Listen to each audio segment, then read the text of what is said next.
Danny, it is great to talk to you. How are you, sir? That weirds me out a little bit. You're so nice. I try.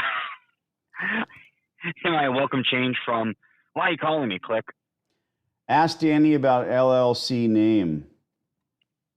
Oh, that was the. I'm sorry. That was the email I had sent you before, where I asked about putting my existing LLC instead of the generic like Extra and Family Laundry or Did I answer Tri-State. that?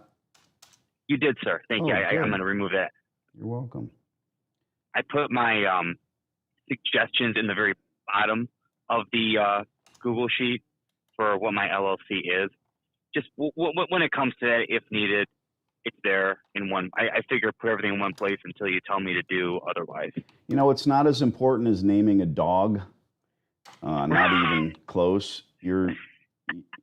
I own a bunch of residential properties, for instance, and if the address is 214 Easy Street, I'm going to call it D'Angelo 214 Easy, and then it's easy. You know, LLC. the LLC doesn't matter. It's not what the brand is. If there's a nice sign and it says Joe's Laundromat, leave it. There's no reason to worry about that, but call it whatever you want, usually relating to the address. An LLC is just legal paperwork. Right. I just didn't know if I'm probably reading too far into what these prospective landlords do research on, and Google is Yeah, Extra Family. they're not They going to don't give look a up shit. your LLC and try to see if you've been around for 50 years. It's not that. Right. All right, Okay. Aurora Road needs not that one. That one is still Okay. Well, we always look yeah. from top to bottom. I'm going to read these like a book. Sure. So tell me what page I need to go to. The second here, I'm pulling it up. Yes, sir. I was trying to get the phone number for that one. That was going to be our first one. You can always create another Google document, Evan, your own Google document, and you can keep all the notes. And maybe we get somebody to answer, and he says, this place has been in my family for 50 years, and I'm going to die clutching the keys. Well, you can take that and put it back in your own notes until he does die, for instance. This is the one that right today is the 4-week mark that we were going to call him back. It's a landlord operator. He's sick of working his ass off, and we had sent him an email. I wasn't, something. I checked the domain of the email, and it didn't really seem like that was maybe a right email for him. I don't know. Well, if it got bounced back, I would have told you. Right. But on the outside of my purview, you can always look and see if it's not correct.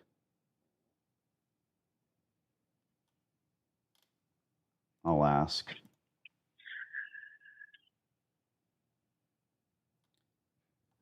So did I tell you to call him back in a month? Did he tell us to call us back? What's the story? Your direction was that we were going to call him back. He said he wanted to go RVing with his life. Yep, get a fifth wheel, sick of working their ass off for a living. We can help. Sounded very, yeah. Right, exactly. We can help. All right, here we go. Stand by. Yes, sir. Max.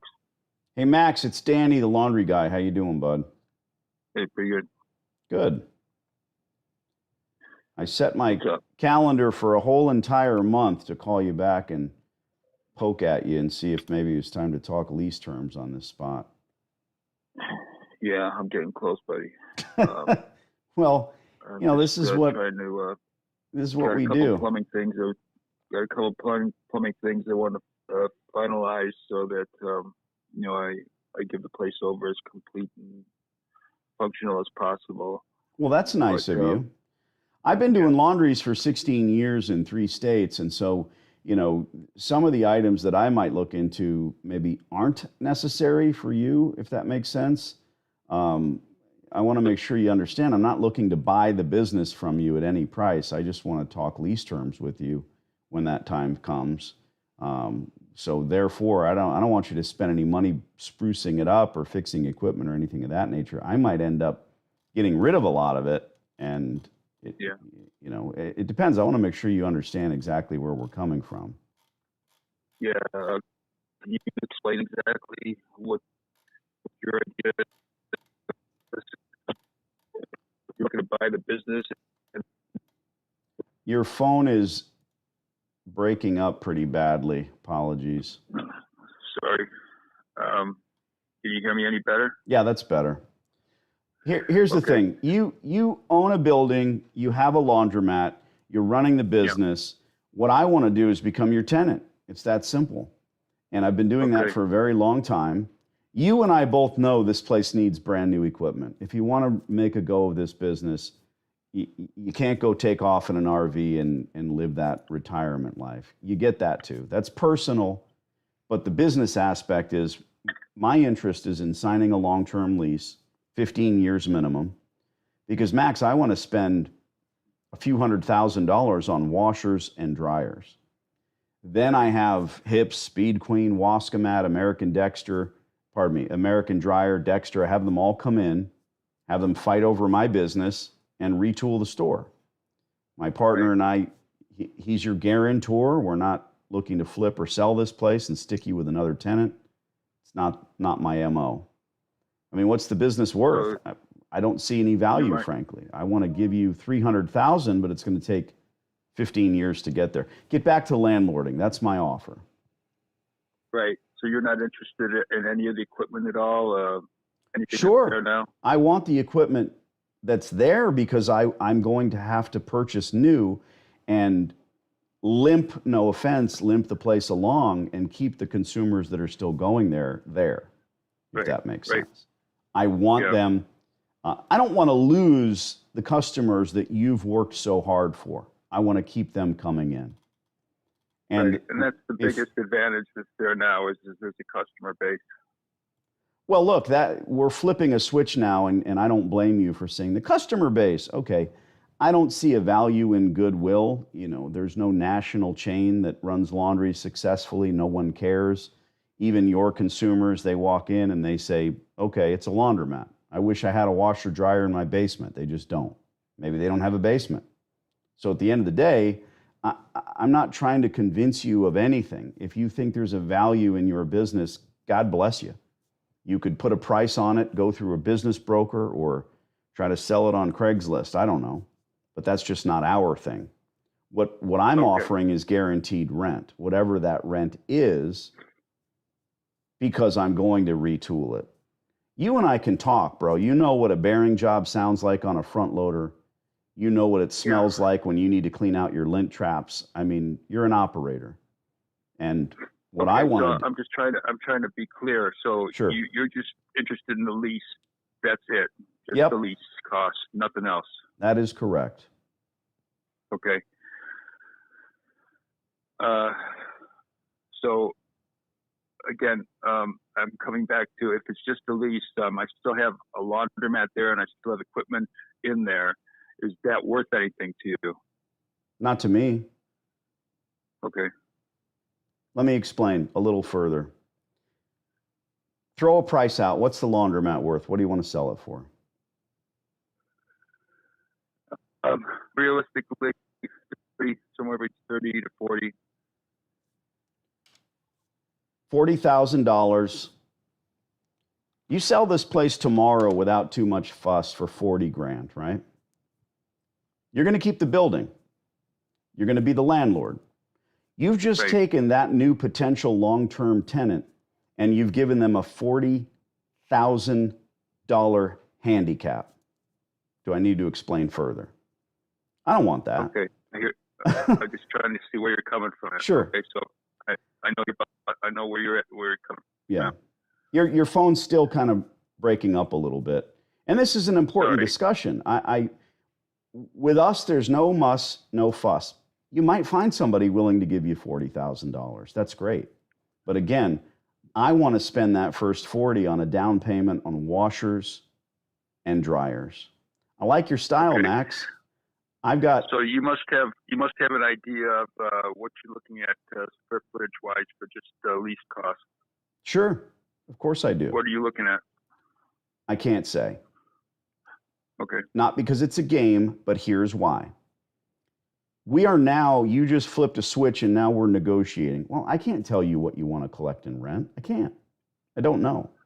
I don't know if you've allocated rent to yourself, because the smart money is you own two businesses. You've got an LLC that collects rent and another one that is the laundromat entity.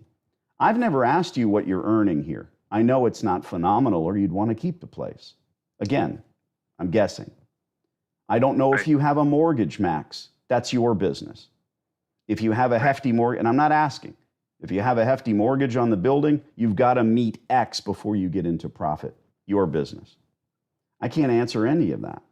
I don't know if your grandma left you the building and the laundromat. I really don't know. Your business. So I would ask you, what's the square footage on a laundry under roof?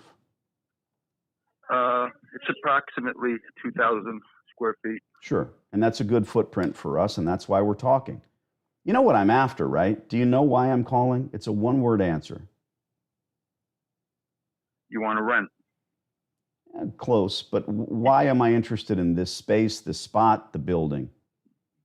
Because there's people coming in. No. No offense. Your goodwill, that's what you keep referring to, the people. Your goodwill is almost non-existent. We're going to have to work tooth and nail to bring back a good customer base here. Come on, you know that. I'm after infrastructure. The gas, water, and electric, it's already there. And so it's a simple retool for me. You can have the equipment. As soon as we retool, bring a truck. It doesn't have value once it's pulled out. You know that. Right. So it's 2,000 square feet. It's a good footprint. A 15-year lease. Why? Because I'm retooling my stores. My tax benefits run out. The depreciation runs out every 7 years. Hey, hunky-dory. That's right when we probably need new equipment in a very well-run store. I could teach you and mentor you and talk to you about how to run this place better, but number one, you've got to spend a few $100,000 on washers and dryers. You know that. Yeah, and I mean, that's been my thing. Is I've been getting the money from a different way than you're looking at it. I haven't spent money on. I bought the place run down more than what you think it is now. Yeah. And built up enough money to keep me happy, more than I was getting in rent. So good. That's where I was at. Yeah. And I don't know what that tipping point is, Max. If you're earning X, right, and X is, let's say rent is Y, the potential rent is Y, and what you're earning in cash in the laundromat is X. Well, as soon as X becomes less than Y, it makes perfect sense to lease it. But then there's another element, and that's the X factor. That other element is how much work you, your family, your wife, how much work you put into the laundry. And you can't put a number on that. So at some point it becomes, okay, we're earning X in cash in the laundry, and Y is what we could collect in rent. But the X factor is it's too much friggin' work. And I don't agree. Well, there you have it. I don't know when that happens, but what I'm offering very simply is a rent check. And that rent, I'm going to try to beat you up on it because it's still a laundromat, my brother. We still do half our business on Sunday and play catch up the rest of the week. So tell me, you're not going to hurt my feelings. What do you want to collect every month? I haven't really looked at what square footage runs around the area, but doesn't matter. I'd have to look at that for. You know why it doesn't matter? Because it's a laundromat. I love when you said, hey, I have to look at the rates of rent. Well, Starbucks 2 blocks away has nothing to do with a laundromat. You know that. National chains aside, be it, I don't know, name a business. A pizzeria has nothing to do with a laundromat. A nail salon, a yogurt shop. The laundromat is different. Commercial square footage that you can compare it to. Sure. I don't blame you. But I don't fall into that category. You don't fall into that category because rates of rent that are typical have almost nothing to do with the laundromat. Why? Because our debt service is so massive. So you take what you just said, I don't really know what I want to collect. So we're in the infancy of this. When we talked a couple of weeks, ago. I think we got along. You said, I want to go RVing. Fantastic. I hope you get a big, Yeah. All right. Well, beautiful I mean, RV. I'll be honest with you. I'm shooting from the hip. I'll probably, looking to, for the commercial storefront up front, somewhere between 800 to 1,000 a month. Okay. We're close. We're very close. And when you say that, Max, I don't have to shoot from the hip. I appreciate you. When you say that, all I hear is 700. You say between 800 and that. Come on. The reality, you want to collect $700 a month in this spot. We'll put a letter of intent in your hand. Give me a day, and you're looking at this LOI that says, okay, here's who they are. Here's what they want to do. And you take that $700 a month and run and go RV. Make the payment on your new vehicle. I don't know. Yeah. These are exciting times. But again, if you want to go put the place for sale first for $40,000 and, brother, then you get $40K from somebody that says, yeah, I'll sign a 3-year lease. You're smarter and a better handyman, and you're good at keeping this equipment working. We've been in the store. We know. You don't want some knucklehead in here that hands you 40 grand. Let's say it's 20, right? They give you $20,000. They should have used that money as a down payment on new equipment, because then you're off RVing, collecting the rent check. We also need abatement. We need free rent for some time. That's normal. You have to appreciate that when someone comes at you and says, hey, we know what it takes to do business. We can operate the store the way that it is now, but the tipping point is between $700 and the $2,000 they're collecting at Starbucks. Well, that's a different animal. I don't sell $8 coffees. Well, one thing you do have, you've probably opened up laundromats from scratch. They're running the plumbing, running the input and output of the water. That costs money. That's there. A lot of the venting for the dryers, that's already there. Max, not meaning to interrupt you. 10 seconds ago, I asked you, why am I calling you? Now you're telling me. Infrastructure, 100%. Environmental impact fees, they're not really bad here in Ohio, not at all, but they exist. Gas, water, electric, you're preaching to the choir. I just said that. That's exactly why I'm calling you. Not because of the goodwill, not because of the sign out front or the fact that you and your family are nice folks and you've been running the laundromat properly. It's none of that. We do full-time adverts. We are going to run this store 24/7 eventually. We're not fearful of the bad element or the knuckleheads coming in. It's just a method of doing it differently. It's an extra few dollars every day when you run 24/7. Our consumer is who we really think about. Everybody says that. McDonald's makes a terrible hamburger. They sell billions. They think about the consumer. It's the kid in the back seat. They see the golden arches. They want a toy. Yeah, I get it. On a 15-year term, this becomes an investment property for you, Max. It's hands off. You collect a rent check. Let me put everything in writing. The other issue is, and you know this, if you filled your tank recently or tried to buy a washer for your house, supply chain is a wreck. Be it Hips or Speed Queen or ADC or Wascomat, we're 16, 18 months on getting new equipment in this store. Right. I don't want you to have to stop what you're doing, but we don't want you to start doing bearing jobs on the front loaders. If you're going that far, that's a lot of work. I know that. What type of abatement can you offer me on 15 years?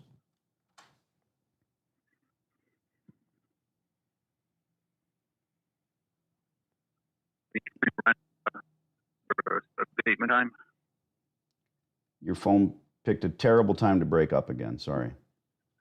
So you're quitting abatement with free rent. We need some help from you up front. I don't know if you have money to throw at this place. I've got landlords in major centers where there's a check cashing store and a Target center, and they'll write me a check for 74 grand to come in on 15 years. They're like insurance agents, right? It's long term. Right. You crack up your car, you don't wonder how they give you a new one. It's all the little old ladies that are paying premiums every month, and they never get an offender bender. I don't want to assume this is your only building, but if it is, we need free rent so that we can see our way clear for this to make sense for all of us. Otherwise, that 40 grand gets spent in rent while I spin my wheels and do a lot of nothing. And again, that's why I ask you, what can you offer us? I usually ask for 12 months and get it. Yeah, I'm sorry. I can't do that. Good. I know what you can't do. What can you do?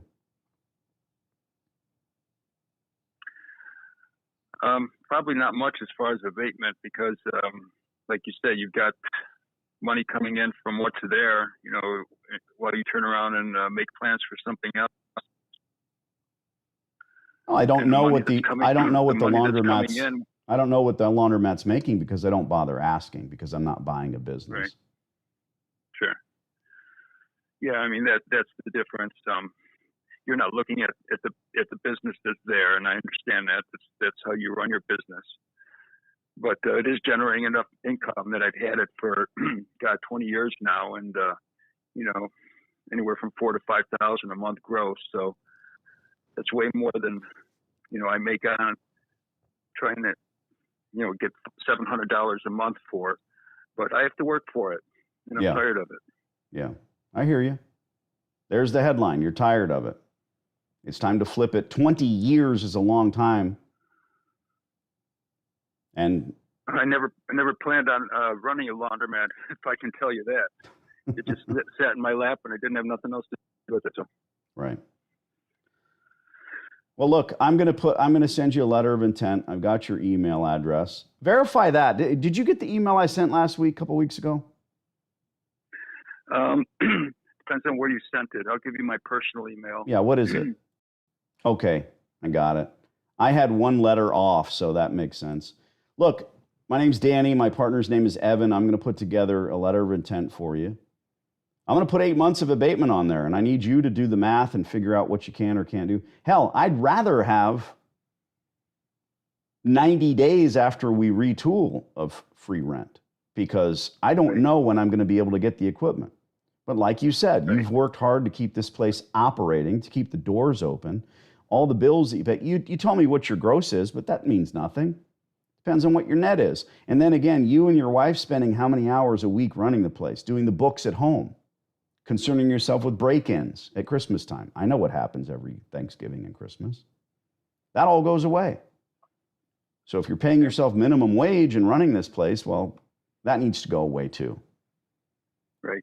Don't get your feelings hurt when we send you this LOI. I want you to call me back and we'll hash this out and we'll get it done and we'll get you RVing. All right, I'll listen to what you have to say. I mean, I don't get my feelings hurt in business. I've been doing it for far too long. Good. All right, Max, I consider you a friend. Let us go to the mattresses and put together some paperwork and I'll fire it your way. Talk soon. All right, thanks. Bye-bye. Yep. Well, that was fun. He thinks he's high at offering 50 cents a foot. But dude, you know what? Part of this is standard fare for me. When someone says, well, I got a 2,100 square foot facility and I got to collect, I don't know, 800, 1,000. All you hear is 700. And I literally said that to him. Come on, guy. Mm-hmm. I'm 16 years old back in the day, and I'm looking in the Auto Trader buying Harleys. I was into motorcycles. And I'd call these old bikers up, and they're like, well, I got to get $7-8 grand for it. And I'd say, well, all I heard was 6. Yeah, that'll work. And I think, damn, I should have said 5. Don't get too excited. You don't have the store quite yet, but this is what you paid me for. It's definitely been, this particular location, it's our second time talking to him. It's been very positive, and I look forward to whether it be this one or one of the other ones that we're looking at. This has been the magic. There's nerves that need to be touched. A lot of that. I'm a nice guy. I can BS with you. He said, you know what? I didn't know he wants to go off in an RV with his wife. He told me that. And you notice it's a callback. In comedy, You pick somebody in the audience and they got blue hair, and then by the end of the show, you become great friends and you keep making fun of their blue hair. And in this case, he says, I want to go RVing. So you keep pressing that nerve. Get you RVing. He's thinking, man, I could get a 40-footer for $700 a month. Yep. We took, in this one call, we took his ask, which is he could have said, I don't know, I need 150 grand for it. Right. You could also hear him gulping for air and basically not breathing a lot of the time. He really doesn't like negotiating. Right. And you too, but probably. As much as he might not want the negotiating, might not want that conversation to put something we're going to use, he also really doesn't want to pull in that damn parking lot and look at that store anymore. Right. He said it. Point blank. Mm-hmm. And then it was funny because I told him, I said, why am I calling you? I wait for an answer. The customers, no, please. The people that are going in here are throwing their laundry over their back and coming from the nearest apartment complex. That's not who we want. We want everybody. Mm-hmm. Really good call. We've only been doing this together for a short period of time. It's LOI time. I'm going to email you the letter of intent. I'm going to email you all the instructions on how to do it. Mm-hmm. None of that means you've got a laundromat. So this is me counseling you. Don't be losing sleep over this. I like Max. We're going to help him out. Let him take his exit. This is the way this goes. And worst case scenario, this is only one of a dozen in the area. And if he decides, you know what, maybe I have some value here because I was approached, he can sell it to someone. Sure. But we're going to take one down the road and put that person out of business. You understand it in toto. You're putting the words in my mouth. All right, Evan, I'm sending you an email. Bye. I appreciate it. Thank you, sir. Don't thank me yet. This is it. I couldn't exit the laundromat industry years ago. I couldn't leave without doing something, without educating. So I built a course. Then I had my students begging me, can you call the landlords? I don't want to do it. I had cut my teeth on my stores and started scooping them up for free. So 16 long years ago, I started doing this. I don't consider myself an expert. I'm not the king of laundry. It's just a name. Self-proclaimed. I don't carry a scepter. I don't have a crown. You will be hard-pressed if you want to start a small business to find anyone willing to negotiate leases for you. It's a micro niche, and I live in this laundromat niche. So if you're serious about this and you're new to the channel's growing. Subscribe, hit the little thing, hit the notification bell, then you won't miss any of my lives. Every time that I go live on a whim, this is real, it's not Memorex. Every time I do it, you'll get a notification. Be selfish. That's why you subscribe to these channels. It's not comedy, it's business. And if you want to pour over the 700 plus videos on my channel, more power to you. Have been doing this for so long, I'm accountable for 28 countries, including almost all 50 states in the US, where I have plugged in free laundromat operators. Oh, nothing's free. Our friend Evan here is going to have to retool this store. He's not going to dig a ditch for that money. He's going to take this lease and on the back of that lease, go to the distributors, get the right price on the equipment, retool the store. This is leverage at its finest, ladies and gentlemen. And this call is representative of the way that it works. We're setting Max free so he can go RV. What's your freedom? I have tons of calls to make. You want me to call on your behalf? Start with the course. Links in the description. Talk soon.